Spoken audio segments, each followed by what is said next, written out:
Hello, everybody. Nito, how's it going? Sam, Lucas. Oh, hello, everyone. Good evening. Good evening, Sam. How you doing? I'm doing great. How are you today? Excellent, excellent. And Lucas, if you could turn on your camera as well. I'm just gonna open this up. And Rob, how are you doing this evening? Doing awesome. You're back in Canada, so Oh yes. at least you came back when I'm back in Canada for the nice weather. exactly. Yes.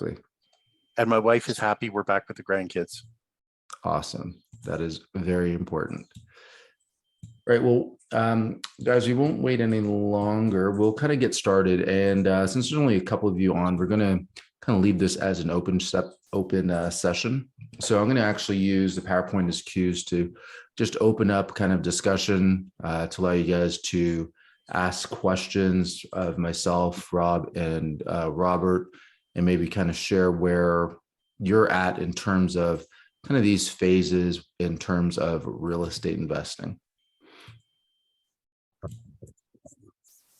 So obviously, most of you guys know we're a Thrive community because we developed this in order to help support investors, whether you were new, kind of in mid-level, so you had maybe a property or two and looking to scale up, or even if you're advanced and just looking to, either raise more capital, transition from maybe multifamily into commercial, or if you want to be like Rob, spend half the year or at least a quarter of the year in a warm tropical place and invest in other countries as well.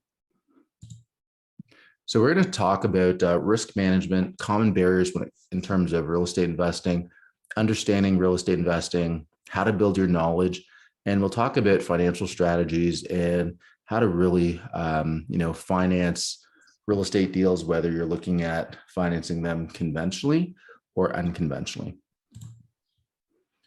So I'm going to ask you guys a question. What does it mean to you to be a real estate investor? And Sam, since I've known you the longest, we will start with you. So what does it mean to you to be a real estate investor? Initially I thought, real estate investing is just getting a house, acquiring property and etc. But it's actually a different ball game altogether. You have, it's self-development, networking, meeting new people, creating relationships, and helping people in order, to achieve your goal yourself. Okay, yeah. Awesome. Nito, what about you? I think this is the first time I've actually met you, Nito. No, really? Yeah, sometimes I participate. Okay, so if you could tell us what you think it means to be a real estate investor, and maybe what you're doing as an investor right now in your own portfolio.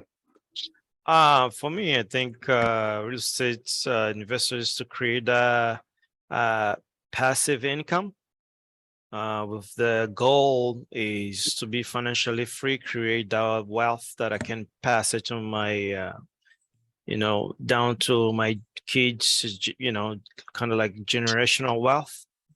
So that's for me, basically my goal to real estate investment.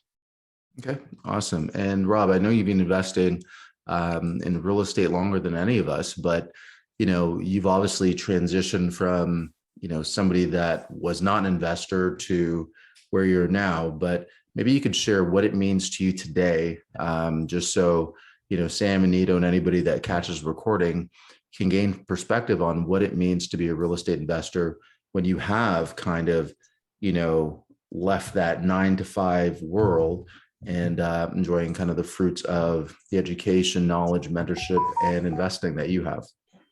Well, for me, I got into real estate investing because with the current financial situation I was in after the 2008 market crash, I was never going to be able to retire.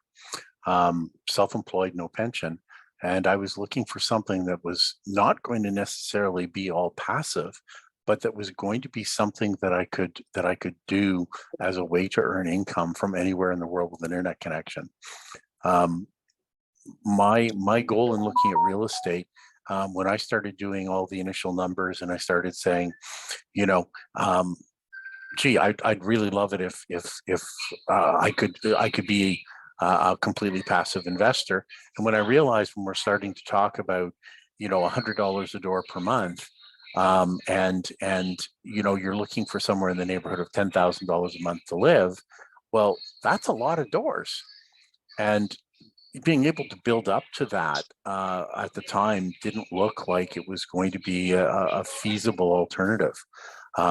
So I started looking at real estate from both an active and a passive perspective, saying, well, I'm going to be able to do some rent to owns. I'm going to be able to do some wholesaling. I'm going to be able to do some things which are going to contribute active income to my passive portfolio. So the whole idea of being a real estate investor was that the combination of all of the activities and managing those activities was going to generate enough income for me to live on. And again, that I could do it from anywhere in the world with an internet connection. I think that is, a really good point, especially with where you are now, because you're actually living that. And, what all of you are actually saying really ties into what I like to kind of consider the most important part of, becoming a real estate investor, or really becoming a business owner and entrepreneur.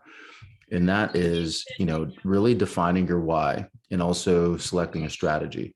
So that, that extends outside of real estate. Obviously, your why can, help motivate you, push you, provide you some guidance, and, be there through those times that are a challenge. And when it comes to strategy, we have to always remember that we're not pigeonholed to say, Rob, as you mentioned, just because you start off with lease options or multifamily, that you have to stay there. But in order to actually move and change your strategy, you have to have the knowledge, work with the right mentors, coaches, etc., in order to actually make that shift and be successful when you do. So I know we have a few more people that have been joining, and welcome. So as you're kind of coming in, if you look at the bottom of the screen, you have a turn on your video. If you're in a place where you can turn on your video, that would be awesome. You get to see our lovely faces this evening. So it'd be great to see yours as well. And talking about why, and I'm actually going to throw this to Robert because it's something I had the pleasure of having Robert on podcast. I think it was either early this year or late last year. And he had an opportunity to share his why.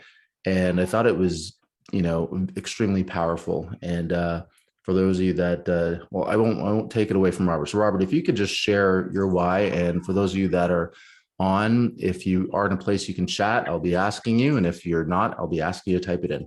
So Robert, what's your why? Hey everyone, hope you're doing well. My why.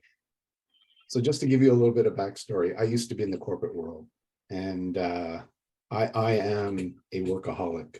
Everything I do 150%. I don't know how to just give it half of my energy. And I was working and working and working. I was given a promotion. I was running an office in Montreal for a multinational company. And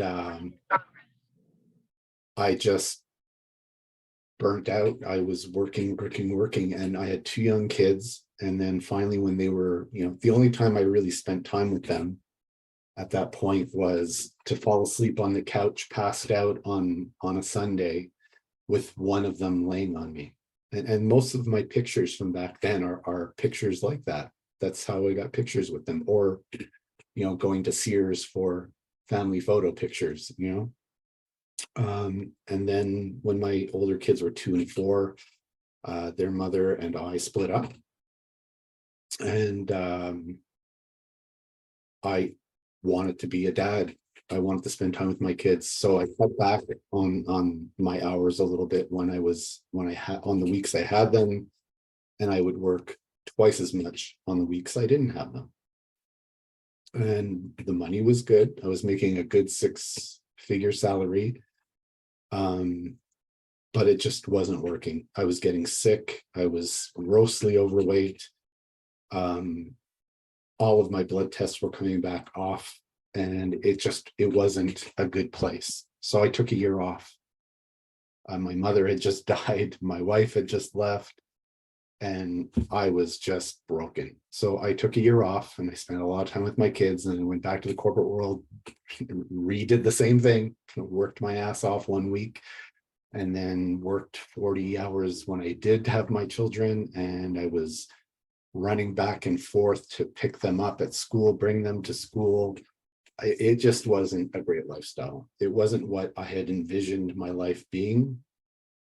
And then in 2014, my current spouse dragged me to a seminar, and I went on to, and I left out the best part. I went through a consumer proposal. I had started a business with a group of people where I was a minor partner, and I had left because they were getting into some ethically questionable business transactions. So I left. I didn't want to be part of that.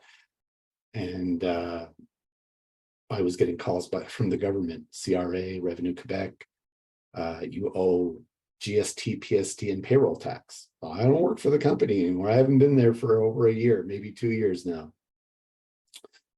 Now, the problem with that was I was not informed. I was not informed, and ignorance is never an excuse. And I learned that the hard way. I was a director of the company, and even though I only owned 10% of the shares, I renounced. I gave the shares back to the company when I left. I did not know I had to remove myself as a director. I thought it was just automatic. So I came home one day to find a bailiff's letter on my front door saying I owed $1.4 million. This is a number I will never forget. It is etched in my brain forever. Even though I'm very forgetful right now, we'll never forget that number, $1.4 million. And of course, I did not have that. I was an employee. I barely had savings. I was paying an ex-wife. I was paying child support. I was paying for a mortgage. I was paying for a car. I didn't have anything left over to pay them. So I had to sell my house. I negotiated the number down and ate a lot of humble pie. And then went to this seminar, and I had no money in the bank. Because I went through a consumer proposal, I had no credit. I had a secured credit card by that point with $1,000 limit. And I went to this seminar, and within, I don't know, 5, 10, 15 minutes, I was walking back to the back of the room. Okay, what are you selling? I'm in. And I paid $500 for my wife and I to go to a 3-day training, knowing full well it was just going to be another sales opportunity, right? But I didn't care at that point. All I could think about is, how do I get my time back? How do I spend time with my family? How do I spend time with my friends? I had no life. I didn't have the opportunity to see my little ones grow up, and I didn't want to make that mistake and miss out on their teenage years. I didn't want to miss out on seeing my now 10-year-old growing up.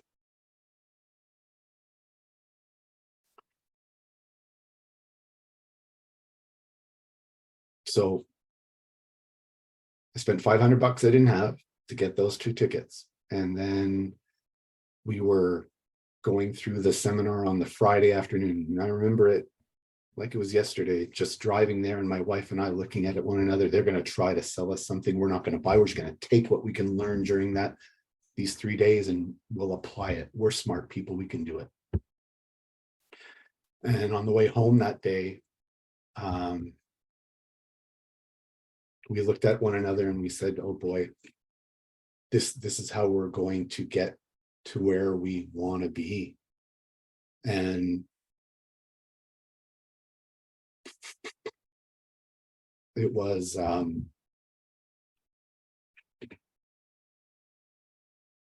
it was a long evening. We had a lot of talking going on. And then on the next morning when we went back, it was, okay, this is going to cost a lot. We'll have to find the money. We'll figure it out. Let's just find out what it is that we're going to be doing. And, Rob, you took the training as well. And I think back then they had something like 10 courses, and a package was an exorbitant amount of money. And, on Saturday, still had no clue what it is we were going to buy. And they put out this paper with a list of all the courses they had. And I'm pretty sure it was 10 courses. Rate each 1 to 10, how important it is for you to learn this, to get to your goal, to get to your end game, to be able to achieve your why. And I'm anybody who knows me, I'm not an easy person to sell. I'm somewhat of an asshole when people try to sell me. I make you work. I was like 10, 10, 10, 10, 10, 10, 10, 10, 10, 0, 1, 0, all 10s. My wife was all like 8s and 9s. She's more reserved than I am. And then after the break, the price sheet came out. And if memory serves, it was tax included, something like $82,000 for these 10 courses. And I am the crier of the family. My wife is not the crier. And we're in a room with, I don't know, 80 to 90 people, not including the people that were working for that company. And my wife just started streaming tears. Her face went red. And the gentleman at the front of the room, who I will always hold in the highest regard, I still am in communication with him. I consider him my first mentor. Called for another break, not 5 or 10 minutes after the last one, and calmly walked down off the stage, put his arm around my wife, and guided us to a corner of the room where no one could see us. And he took us under his wing. We ended up paying for education more than we had. We had to put it on 3 different credit cards. And then 6 months later, we upgraded and more than doubled our investment for our education. But it was the best move we ever made. I get to be at home and walk my son to school, my little one. My oldest had some health issues during COVID, and I was able to go to his apartment, pack it up in a truck, and move him back home and take care of him for almost 2 years. My daughter just recently moved back in because she's going to university. And my little one, I get to walk to school every morning and every afternoon. And we are the house on you can't see it, but we live on a circle. And all of the kids are always at our house. They're always playing basketball out front, or when it's warmer, in our pool. And the reason for that being is all the other parents have to go to work. We get to be at home. And I don't know. No, actually, I do know. I would never be in that position if I was still working a 9-to-5 job. It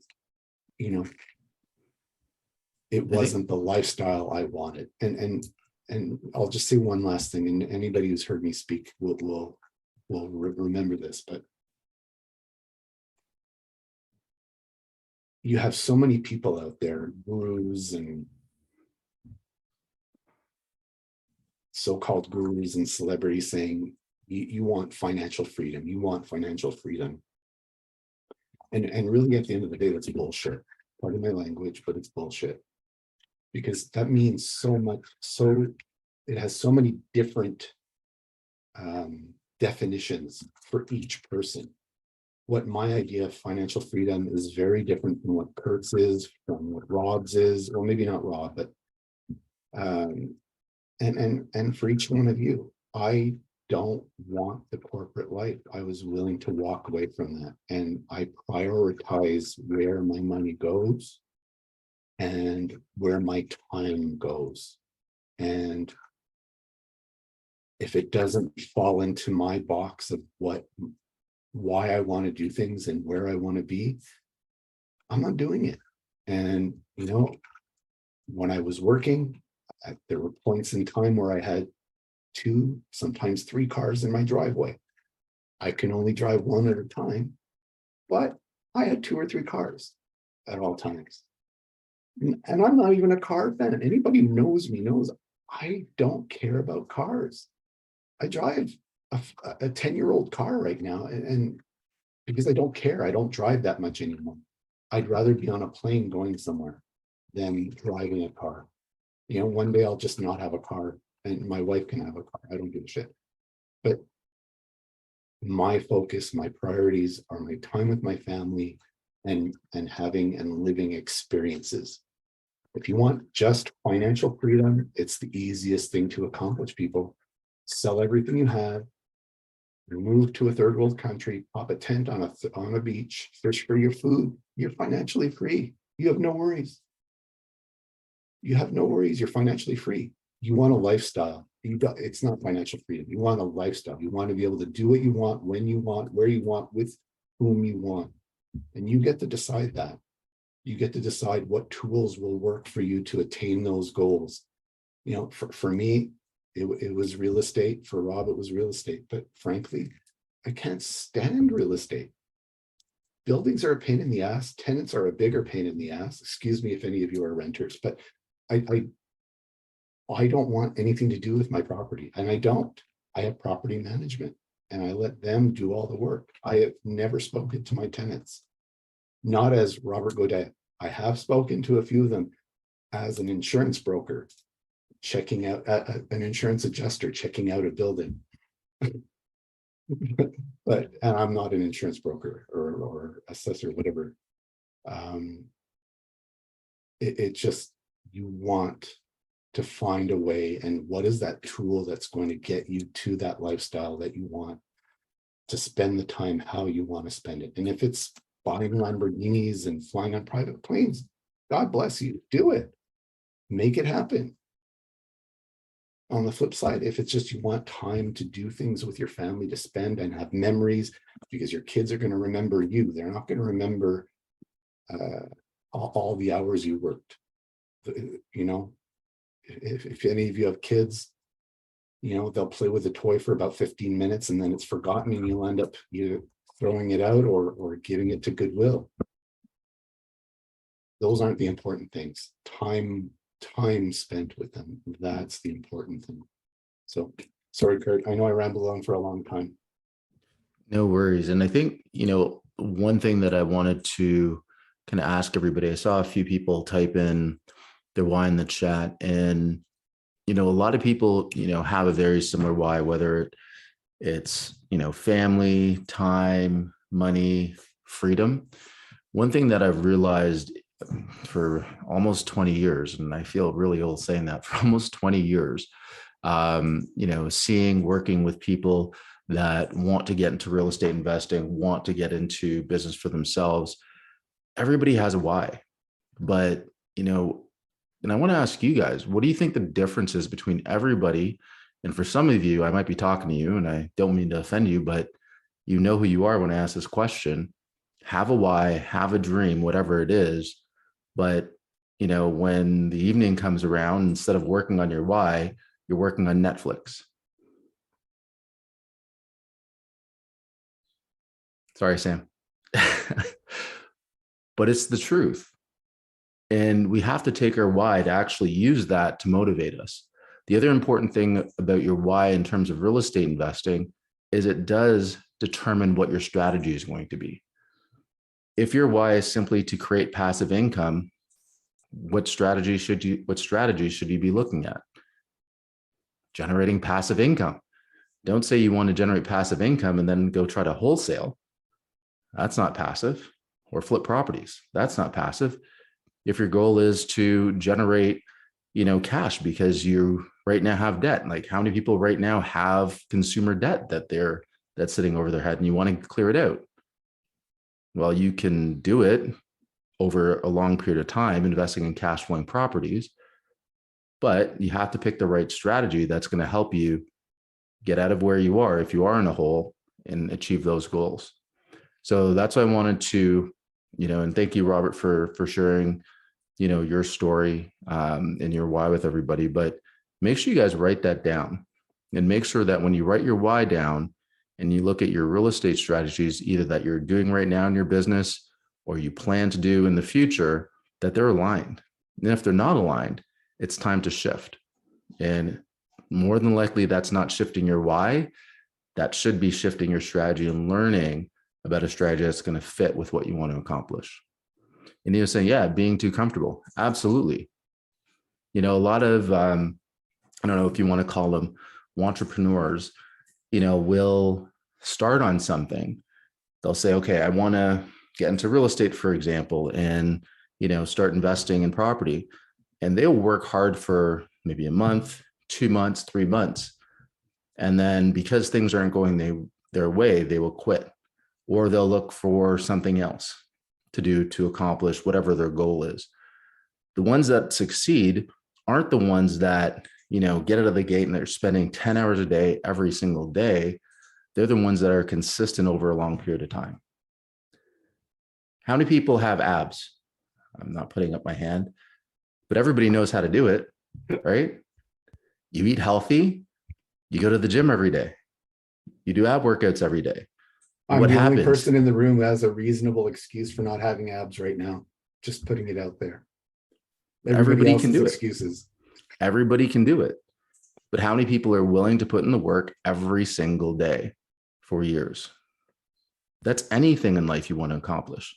If you want to become a real estate investor and you want to have a portfolio and be like Robert and spend half the year on the beach, or be like Rob and be able to spend time with your kids and the kids on the street and swimming, put in the work every day. Stop talking about it and just do it.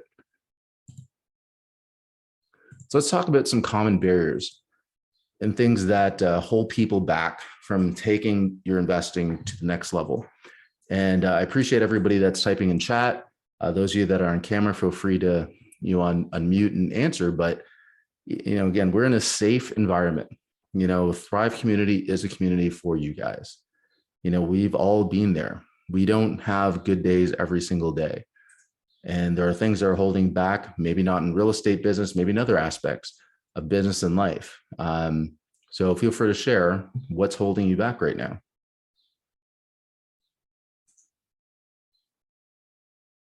And if nobody types in, I'm going to pick on somebody. Do it.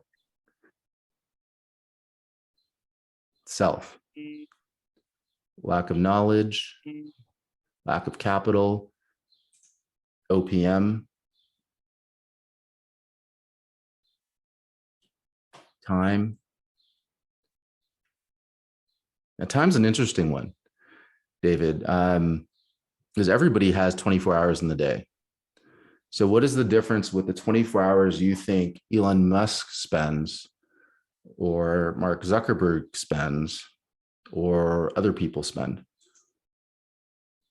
So time is, I hate to say it, time's an excuse.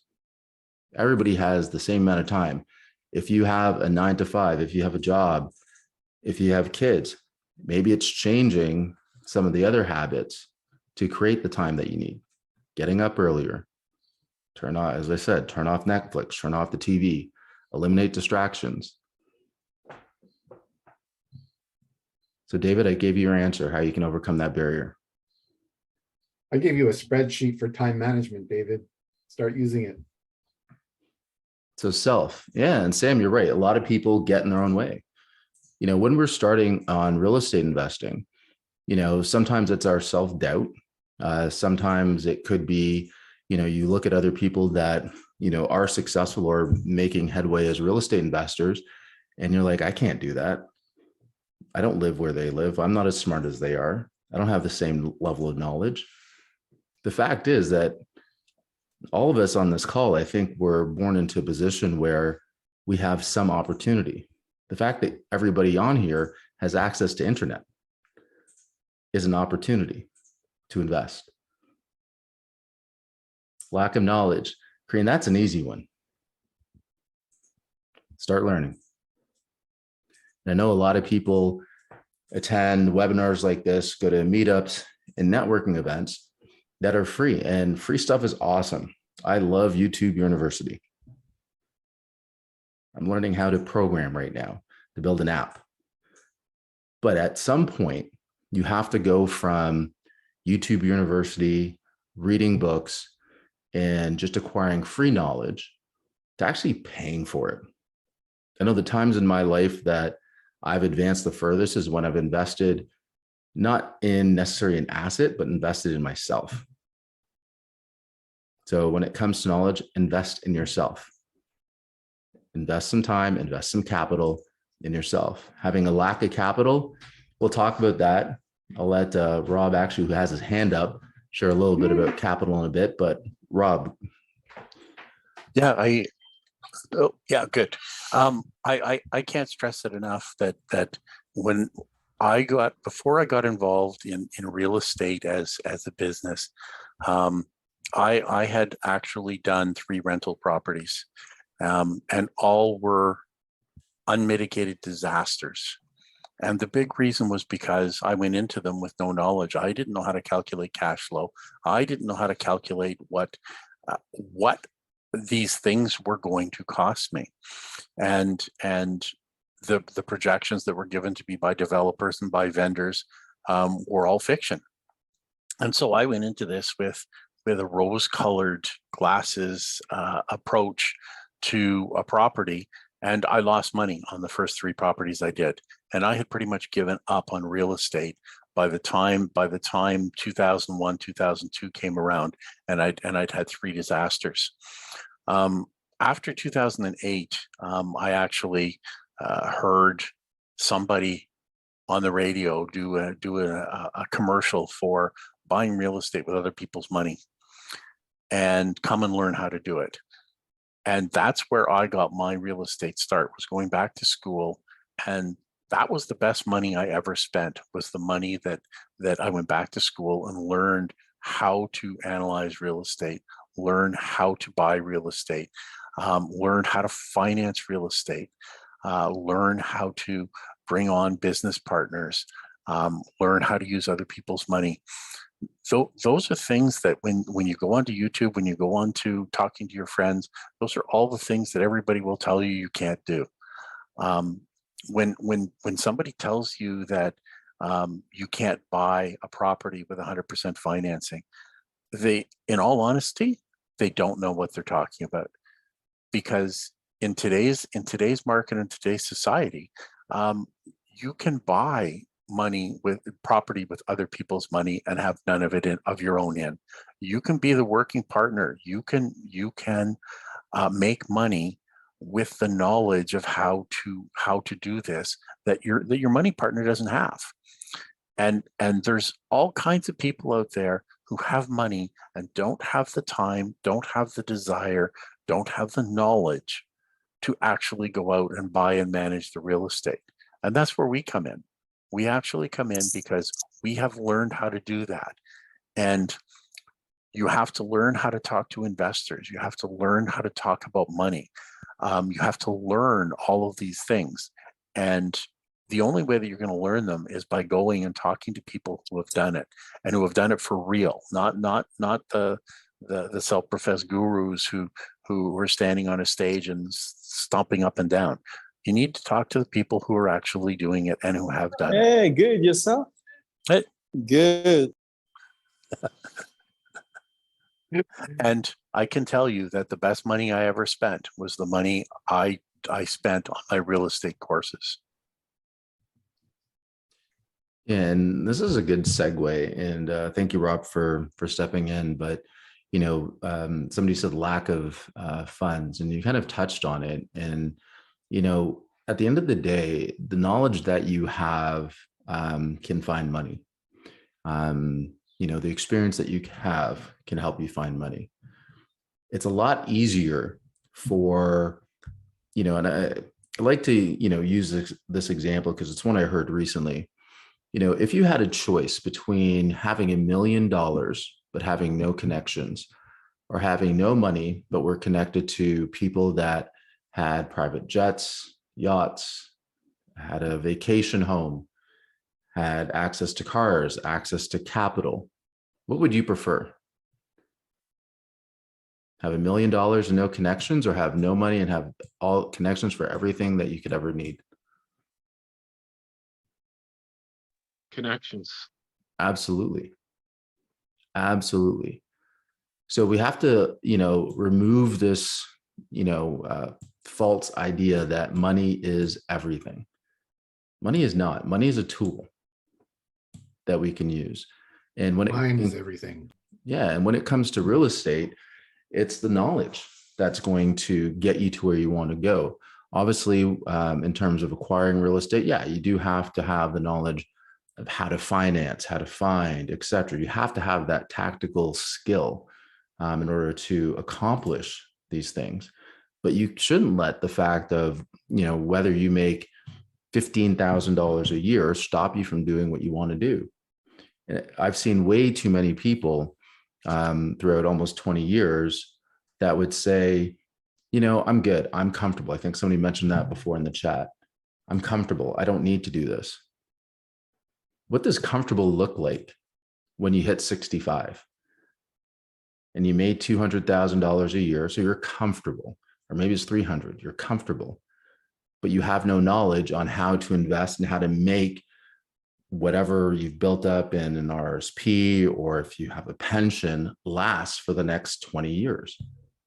Fortunately, because of, many factors, we're living longer. So if you don't have the knowledge on how to, actually build wealth, create connections, no matter how much money you make now, you won't have enough when you need it.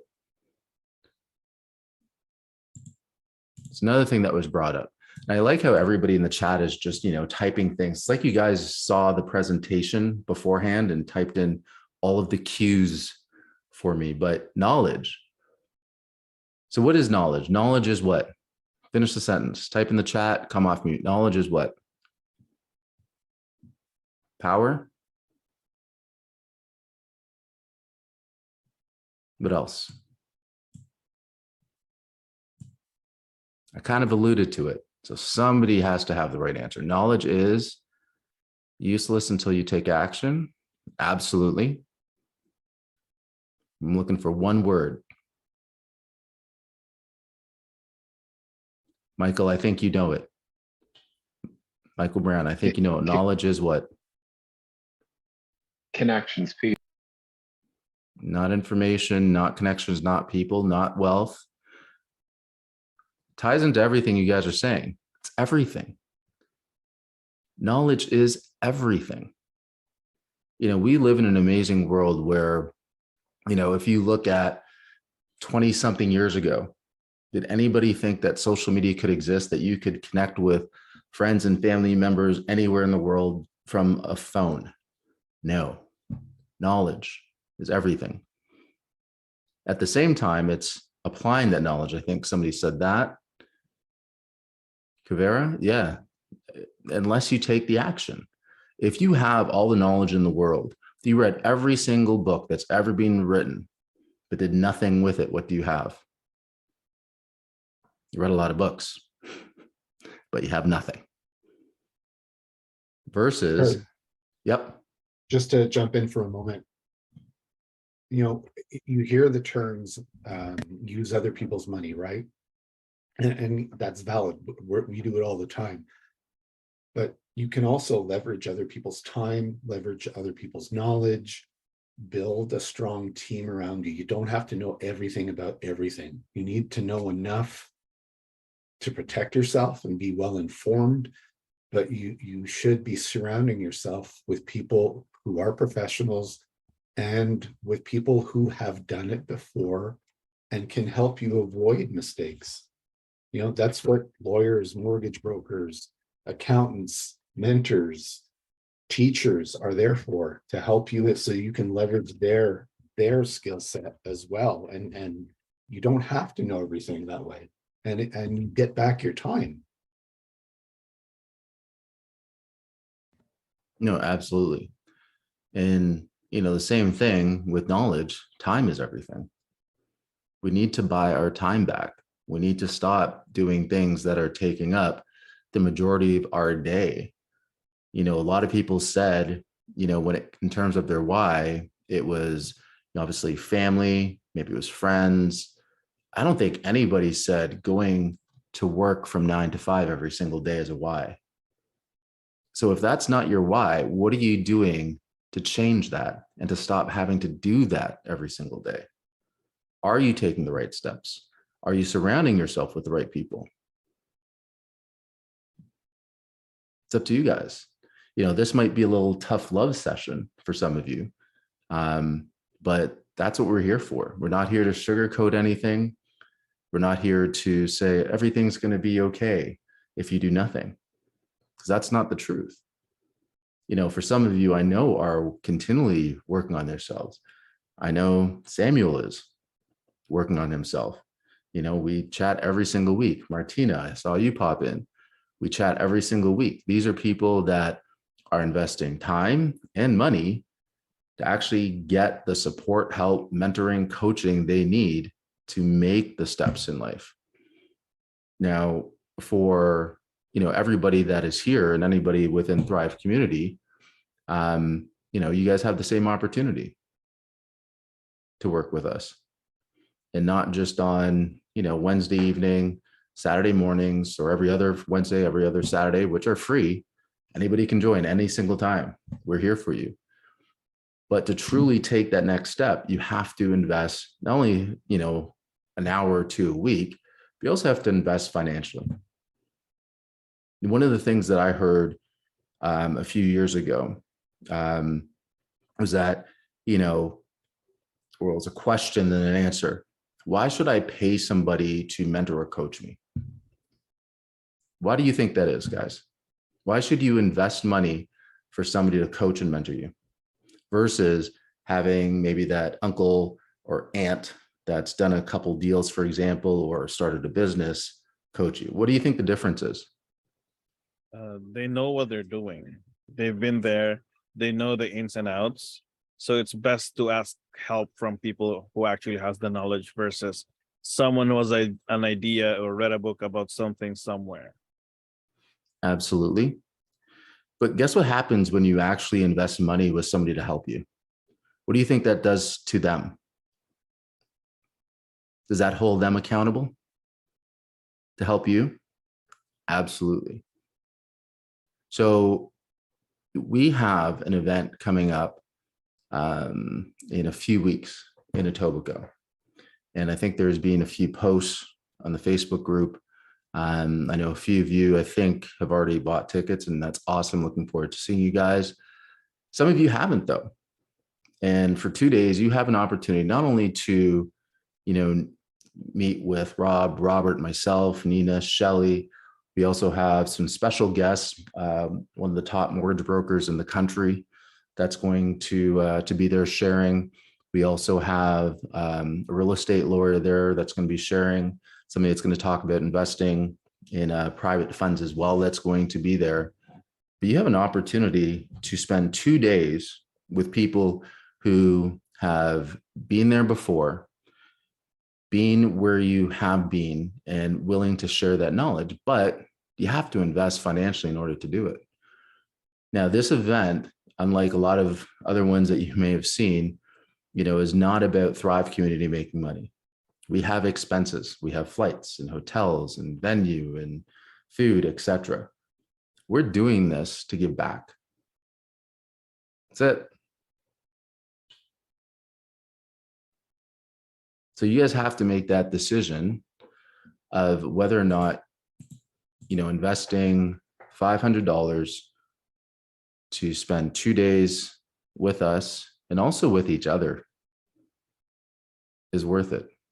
I can't make that decision for you. Robert can't make that decision for you. You have to make that decision for yourself. We'll have networking as well. So I'm going to presume everybody who's there is going to be busy for the 2 days, going from one seminar to the next. But we'll also have a networking evening on the Saturday evening, and we'll have a mentor panel on the Friday evening for the first 20 people who purchase tickets. And I think there are still some of those available. Mm-hmm. So yeah, so Rob, I don't know if you have the link Yeah. for those of you that are interested. Definitely click on it. But I wanted to make sure that we also, as we always do, had time reserved for you guys to ask us questions. Share what's going on within your business, what kind of help you need. 'Cause that's what we do.